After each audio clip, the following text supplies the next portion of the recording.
Welcome to Bullshift, the podcast. My name is John DeGuy. I'm the host of the podcast and also the author of the book, Bullshift. This is the podcast where we talk about optimism bias and how the financial services industry shifts your attention to make you feel more bullish. My guest this week is Marc Kealey. Marc is the principal at Kealey and Associates, which is one of Canada's premier boutique public policy and management consulting firms. He's the former CEO of Canada's largest pharmacy organization. He is a former general manager at Atomic Energy Canada, and he's a former advisor to former Prime Minister John Turner. He's an expert on public policy and public affairs. Welcome, Marc. Thank you, John. It's good to be here.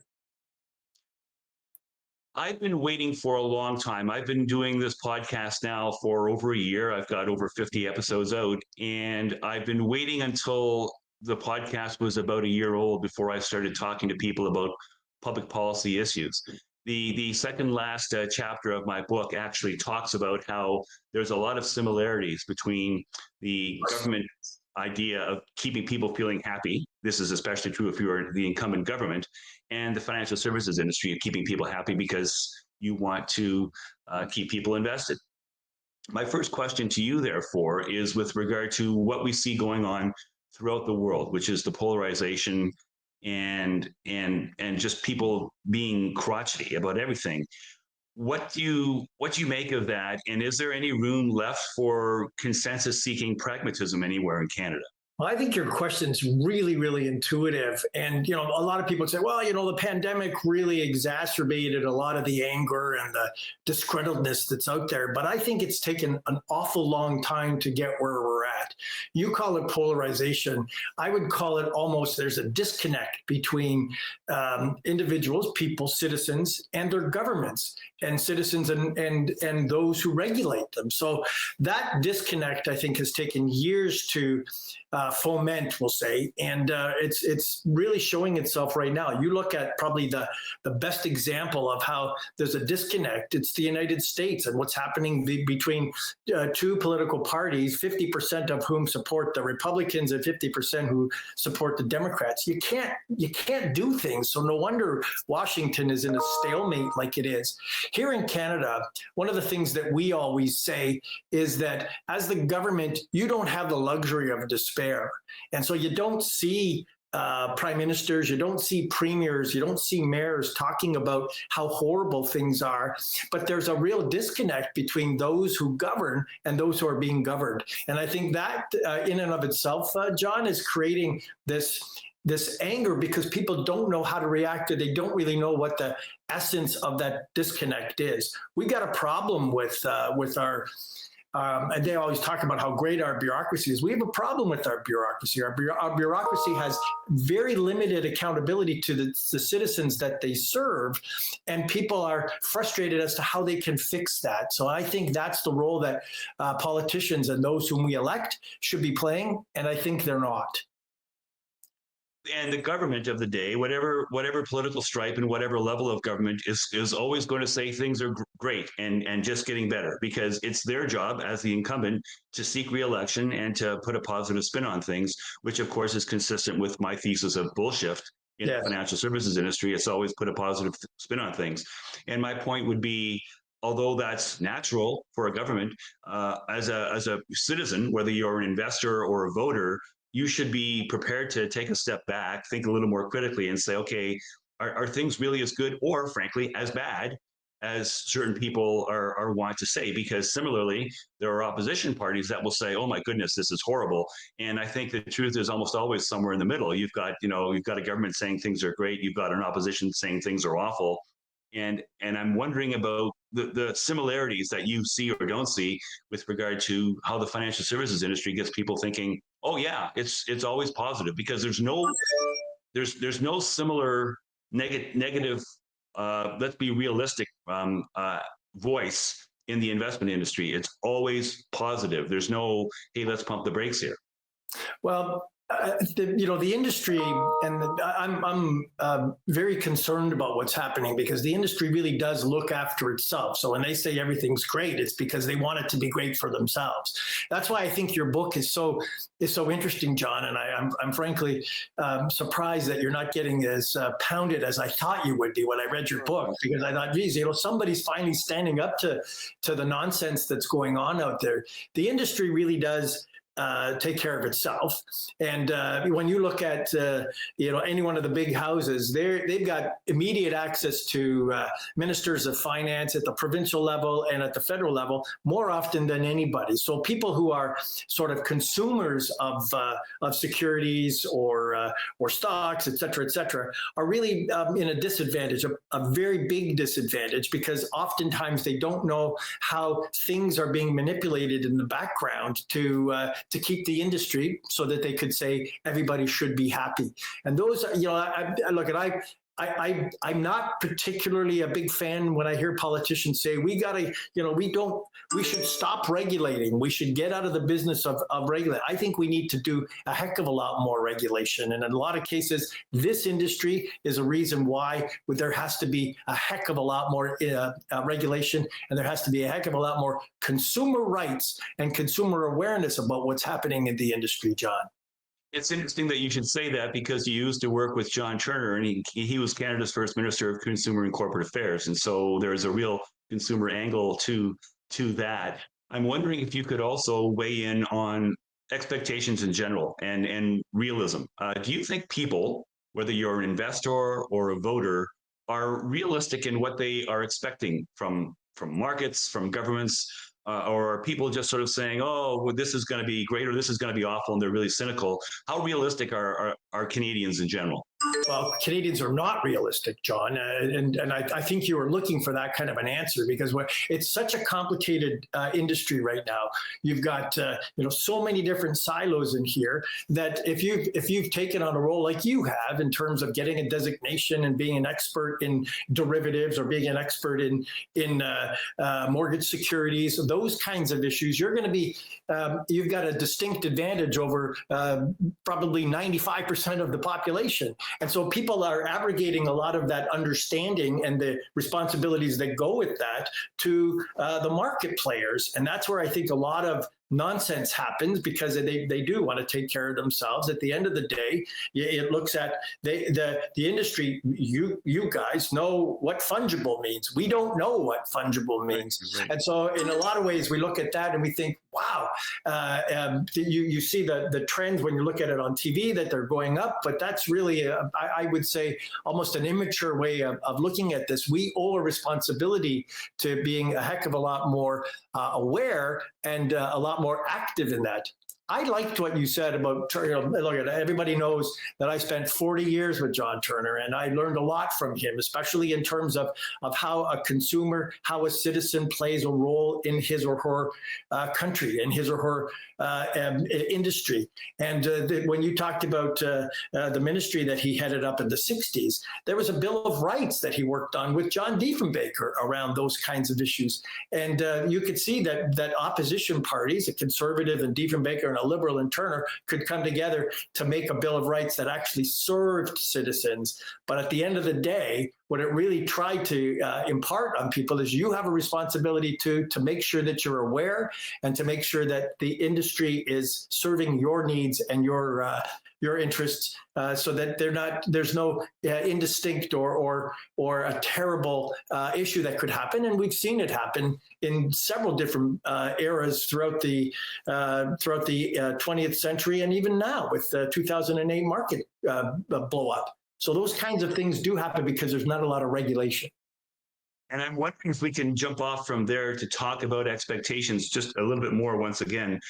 We're in a situation right now where, as we record this, it's late January, and there's a very strong consensus that there is a recession around the corner. Now, that recession has been around the corner for seemingly forever. A lot of people have been expecting it for a year or maybe even closer to 2 years. It hasn't happened yet. But if you look at the polling numbers, Canadians are nonetheless fairly optimistic about capital markets. Yes. If, on the other hand, you look at the polling numbers with regard to, is Canada headed in the right direction? they're overwhelmingly negative. And I don't understand how to reconcile those two. If you believe markets and your economy is doing well, then you should think Canada's heading in the right direction. But what I'm seeing is it seems to be inconsistent. They're not happy with government, but the main metric for choosing how happy you are with the government is how the economy is doing. And that's not just Canada. That's Biden's got the same problem in the U.S. where you pick your metric, jobs, inflation coming down, what have you. All the numbers are pretty good and frankly getting better. And yet the average voter is saying, I'm not too happy about this. Can you make sense of that?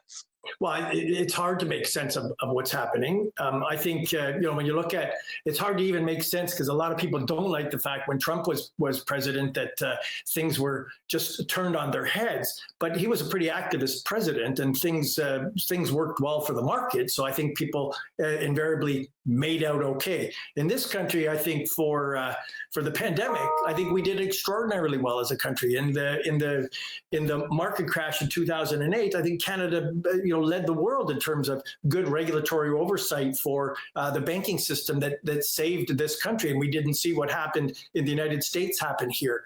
I think, too, one of the unintended consequences about how we're doing here is that we've got almost zero competition, John. And I think that is creating a lot of unease that people don't really know about. And so I look at look at Tiff Macklem. I think has got a pretty tough job ahead of him right now. And my big concern around the difference between fiscal and monetary policies are that you got to stay the heck away from the Bank of Canada and let them do their job. They've got to be removed from all of the politics on this. And I think he's doing an okay job to a point, but a lot of times there's an awful lot of pressure that's being put on the Bank of Canada president to do what he or she needs to do, but in this particular case, Macklem, and it must be really tough to sort of to move in that environment. So that's I don't know how to make any more sense of that, except that people got to push and push and push their politicians, stay the hell out of monetary policy, let those guys do their job, and make sure you have, as a politician, do your job in terms of regulating well. It's funny how people don't have just a rudimentary understanding of public civics. And if you look back to what happened in 2019, just riffing off what you said a moment ago about monetary policy, at the time Trump was president, and he was absolutely hammering at the chairman of the Federal Reserve to cut rates. And there was a great deal of political pressure that was brought to bear. And rates were cut not once, not twice, but 3 times in late 2019, even though unemployment was at an all-time low and inflation was under control. And there was no need to do it proactively, but there was pressure that was brought to bear. And it's funny because I think there are certain voters who say politicians should do more, and they're mad at that. And what you say is exactly correct, that politicians should stay far away from what the central bankers are doing because it's not their role, it's not their mandate, and they should leave them alone. I don't think typical Canadians understand that division of responsibility, and then they start putting the onus on governments to do things that governments, if they're doing their job properly, wouldn't want to touch. I speak about this a lot, John, and you made a comment at the outset around our lack of understanding about civics. And one of the big bugaboos I have is that we don't have in curricula across this country anything from grade school till high school around things like economics or finance awareness. And so we're not au fait on that when we get out of high school. And I think that in curriculum, it should be mandatory that you have physical education. It should be mandatory that you have a language, and it should be mandatory that you have history and economics, but not economics so it's so boring and tough, but economics so that you understand the business of finance and why we do things. The best example I could give on this is fairness, right? We were involved a long time ago, John, in the development of what they call multi-residential submetering. And the reason why this was a big problem is that you lived in an apartment and somebody in your apartment had 5 freezers and they were all plugged in, but everybody and they were paying the same amount that you were when you turn your lights off and you turn your air conditioner off when you go to work every day. And so it was an unfairness until you started to say to people, well, jeepers, you live in an apartment, the guy next door to you is using 15 times more power than you are, and you're paying the same rate. So there needs to be a fairness. Wow, how do you get around that? Well, you got to regulate, but then you need to put in people's minds the whole idea about this is an unfairness. There's an awareness that you owe to understand, and we blew that out of the marketplace by doing a couple of stunts that got on the media, and next thing you know, the government said, here's what we're going to do. The reason, John, that's an important comment to make based on what you asked was governments don't proact, they always react. And when I look at your question about Trump and what he did, he probably had, and this is probably the nexus of the problem that we've got in this country, he probably had a tremendous amount of pressure from lobby interests, et cetera, to do what he needed to do to lower rates.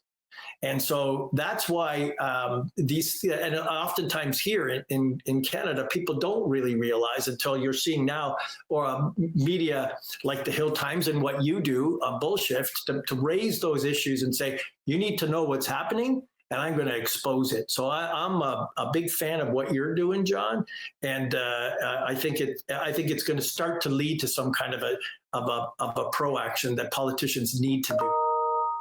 So I asked earlier about pragmatism. I'm going to ask you about something, and you've touched on fairness.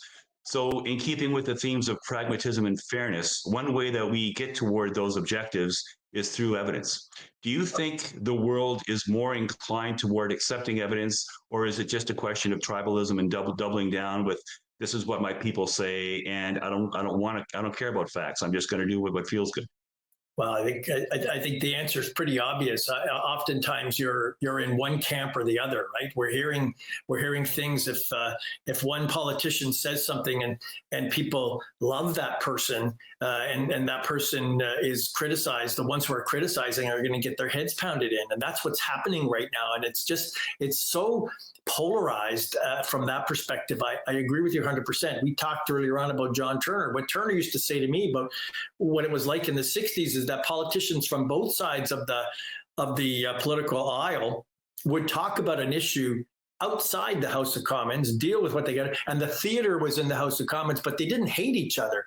You've got right now politicians who actually hate each other. This current leader of the opposition does not like the prime minister, and vice versa.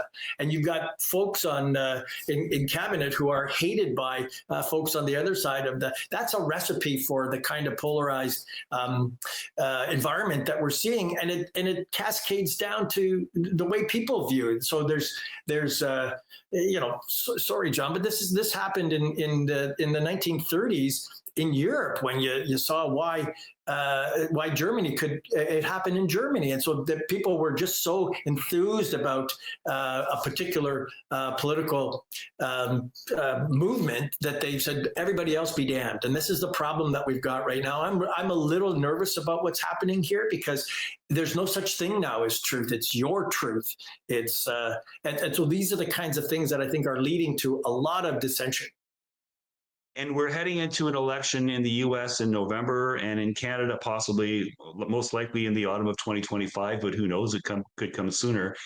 One of the things that I think of frequently is this interplay between the economy and voters. Yes. And I touch on it in the book. And I was careful not to be too forecasty in what I said in the book, because certain things, first off, you make yourself look pretty bad if you try to make anything except for an extremely broad general forecast. Yes. But one of the things that I see happening that I think is likely to happen is I think the next elections, both in the US and Canada, will be much like the election that R.B. Bennett won in 1930 and that Herbert Hoover won in 1932, which is to say, if the government of the day wins an election and then we have a serious market downturn, voters will blame that government, irrespective of its stripe, on the downturn, as if a global downturn was the sort of thing that any government of any stripe could have done anything meaningful about. And again, I just don't know that people are prepared to step back, think critically, and say, okay, well, realistically, all you can do is try to tweak things on the margin. If we're heading into a major recession or worse, there's only so much that governments can do. I love that kind of comment from this perspective. People say here, and you know my politics, John. We've known each other for a long, long time. I find it fascinating that people say this government, they're dead. There's no way that they'll ever be reelected, and it could be the swan song for the Liberal Party. I'm not certain I buy that notion, and I'll tell you, we're a very interesting country, largely because we tend to be a centrist country. We don't like to see swings to the left or swings to the right here, and I'm seeing now a focus on what they call catering to the base. And so if there's a political party right now that's catering to their base, to the far right, I don't think people are invariably going to be attracted to that to a degree. The same thing with catering to the left.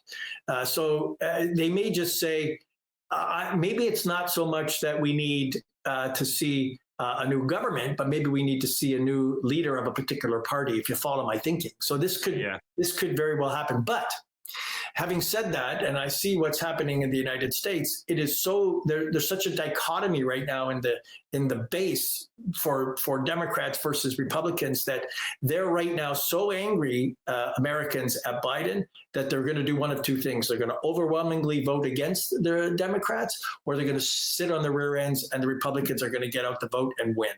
So this is, when you, and I read your book, and I know it is difficult sometimes to prognosticate, but when you can do a lot of research and look at and we do this in election periods, we go back 10 elections and extrapolate what happens. And there are some issues where there's a downturn or an uptick, but invariably our research has told us who's going to win.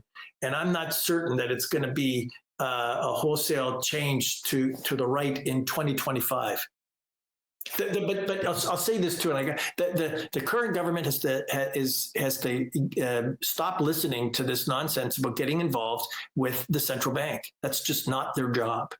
We agree. I want to go a little bit further back into the investment side and talk a little bit about optimism bias, which is a major theme of the book. Do you think? So obviously, a lot of politicians, if you're trying to seek re-election as the incumbent, you're going to accentuate the positive. Do you think it's actually dangerous for the financial services industry to be so very universally positive? And again, what I'm getting at is there's a strong consensus that we're heading into a recession. But if you listen to people, the talking heads and the commentators and the chief economists of the world, they will say, well, it's not going to be a big problem. They either suggest that there's going to be a soft landing or no landing, or if they suggest there's going to be a recession, they'll say, yes, but it will be short and shallow. No one ever wants to talk about the possibility of having tough times ahead. Because if you talk about tough times ahead, no matter how much evidence there is to support that is in fact likely, it's bad for business. So I see that as being a real risk for investors, because a lot of investors are unwittingly taking more risk than they otherwise might, because the people they look to are assuring them that everything is fine when that may not necessarily be the case. I listen to those kinds of comments and I bristle, because I think you're absolutely right. And I don't know how you can, push or get people. You don't want to get people afraid. And you want to get people into the marketplace, because that drives commerce, and it drives investment opportunity, and it drives business. So I think in a lot of ways you want to make sure that those who have the kind of ability to put money into the marketplace do it. But at the end of the day, I think you want to have a playing field where you know everything. And oftentimes, I remember back in the 80s when we had 24% interest rates, people were saying, what should we do with all these MBAs? I'll tell you what you do. You take them to the top of the CN Tower and you push them off, because they're giving you bad advice. And oftentimes, I think this is why regulation means a heck of a lot to me why you want to make sure that the marketplace is honed in so that it's transparent. And so being a cheerleader and saying that everything's great to get you to invest when you know that it's leading you to a cliff is just like lemmings. So I'm not certain that we need to be doing that kind of thing when we should be educating more. There should be a watchdog that's out there to say, hold on, here's what you heard, but let me give you something real or something a little more transparent. Or that when media is being put into the situation to ask questions and to probe, that they do both sides of that issue, so that you can't just say, here's what I'm going to listen to so-and-so from this particular house. I also want to know that what the watchdog is saying. We have that sometimes with the Tax Fighters Coalition on issues with government, but they tend to be a political stripe, John. And that's the issue that I think drives people crazy, because you don't know whether you're getting really unbiased news. And that's to your point. And I really think that we have to push really, really hard to make sure that watchdogs are there, and they're completely objective, and they divorce themselves from the politics and the enthusiasm that you see from political parties. It's funny because this is really the story of my life and the challenge of my entire career. I don't want to be Chicken Little. I don't want to say the sky is falling. I'm not a pessimist. I have critics who would say I'm a pessimist. I think I try more than anything else to be a realist, to be evidence-based, to get people to make an informed decision based on the evidence, such as it is, without any preconceived notion as to where it should be leading us. The problem is the industry is so overwhelmingly optimistic that when I try to offer a counterbalance, it frequently comes across as being more extreme, more negative. And I'm in the center. I'm a pragmatist. I'm just trying to get people to be realistic. But when everyone else in the financial services industry is sunshine and rainbows, everything is fantastic, just don't worry, we'll be fine, it's all long run, give us your money and we'll take care of it and you'll be fine.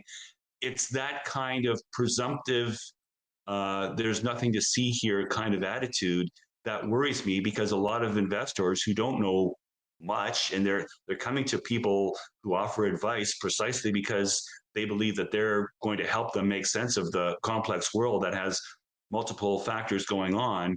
But the problem is a lot of the people who give the advice are themselves blinkered. And I'm not saying that they're blinkered in a deliberate way, which is to say, I don't think they even recognize how they've bought into a system which has an optimism bias mindset.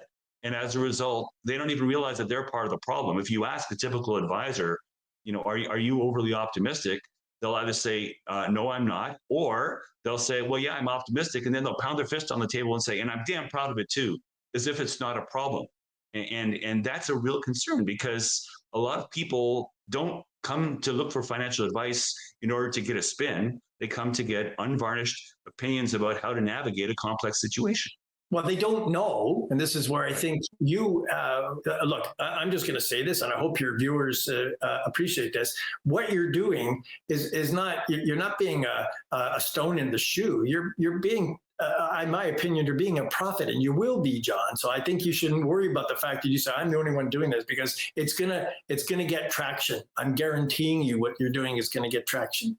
But in a lot of ways, there is such a lack of regulation right now, and that's one thing. But secondly is what people don't understand. If you're on a trading desk, or if you're in a house on Bay Street and you're on a quota, so of course you're going to be optimistic, because you got to sell. And this is what people don't necessarily understand. I'm getting calls right now unsolicited by insurance companies who are in the they're in the market of asking me if I want to move my money into them. So I've got a relationship with my financial advisor. Don't come in between that. And the relationship I have with my financial advisor is very personal. And so, but this is happening all the time. Well, here's what we can do. You just say that. I don't know. So these are the kinds of things that I'm not a big fan of, but people don't understand the role of the trader. And they're really salespeople. Okay, we have to wrap this up, Mark. This has been fantastic, and we could go on for a long time. I want to get to the thing that I always use when I wrap up, and the two sections that I have are, the first one is, that's bullshit. what is the one thing that, if it was up to you, what would you change about the financial services industry? I'll tell you, and I said it earlier on, it was sort of the theme of this entire episode. It's the lack of regulation. And let me give you this as a classic example. There are certain market players right now who could step in front of a trade, they take a profit, and they provide zero value. And I think from my perspective, they provide zero value to the transaction. So the transaction, this transaction, for all intents and purposes, the average consumer doesn't really understand what's happened. And I think we need to have some kind of a watchdog, some kind of an organization that looks at that kind of stuff, look at that kind of thing and stops it. That's number one. And number two, I think we need to have an integrated securities commission. Right. Good luck with that. That's one of the. I'm fighting like that like crazy. Yeah. That then brings us to shift happens. If it was up to you and you had a way to wave a magic wand and solve the problem of not enough regulation, how would you specifically go about doing it?